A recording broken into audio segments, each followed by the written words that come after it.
Three sophisticated topics that are essential to overall discussion from our videos are disproportionality, the IEP team, and composition index and relative risk.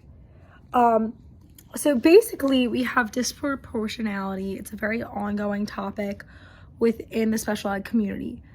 Disproportionality is that representation of a group in a category does not meet expectations for that group or differs substantially through the representation of others in that category.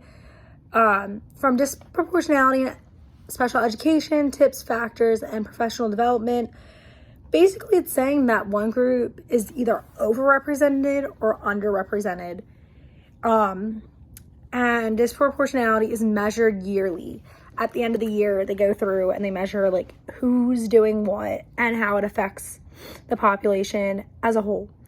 Normally it's ethnic minorities in white populations that are more or less targeted. So if you're going to a white school and it's mostly white people, they end up flagging a lot of ethnic groups.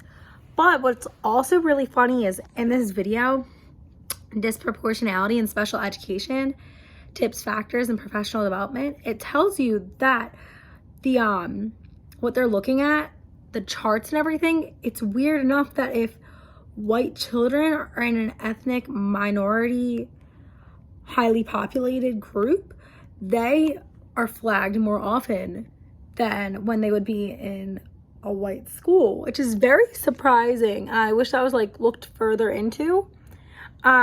Also, we have composition index, which is a specific way to look at the percentages of specific students from that specific subject and subgroup, such as if they look at enrollment in in a school, they'll look and they'll see, oh, this group is more enrolled than this group.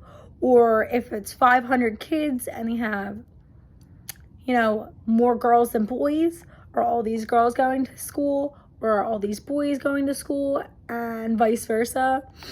And they'll base that off of the percentage of how many girls, how many boys, then they'll divvy it up even more so.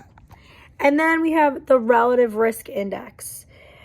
That is a comparison of risk of odds of one group versus another group. So if we had Black minorities versus Hispanic minorities in a white dominated school, how does that affect in total versus if it was a minority highly populated group?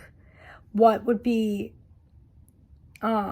essential? Like, how does that affect, like, what's essential to their learning? What do they need? And not all of the time is it just black and white, one thing or the other. There's many other things that could be triggering, like the fact of not having attendance or students not getting their basic needs met, like poverty is one of the things that's discussed. And is disproportionality among minority students still an issue? As that has been a long battle, these things are trying to keep things in checks and balances. So then like, are they being flagged for a right reason? Is it overly flagging people?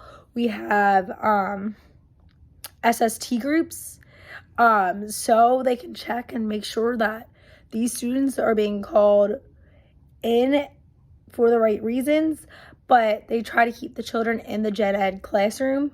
Also,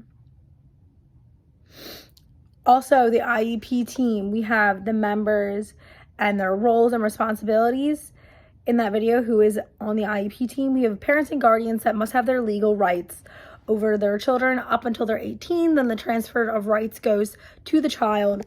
And then we have the general education teacher that sits in on these meetings at times to give their viewpoints, to see what they see and have an extra pair of eyes for those meetings. And we have a school representative, which can be your principal, your psychologist, your psychiatrist, your director of special ed, your school social worker, and or your principal. So there's a lot of people you can do and have in that group to watch, but it really depends on your school district and who they need. It has to be one representative. So depending on the school district, it could be any of those people, or in others, it could just be the director of special ed or the principal. It really depends on the school district, ECT. And then you have your special ed teachers that go through extensive amounts of training, and they have their certificates of TOSD or TOH. And you have an interpreter to evaluate the test and observations. You have the student up until 18. They can come in for some parts of it if it's not too sensitive of a subject, and it depends on their age group and all that. And when the student gets transferred after the age of 18, parents are still welcome to join because they still are an essential part of the IEP team.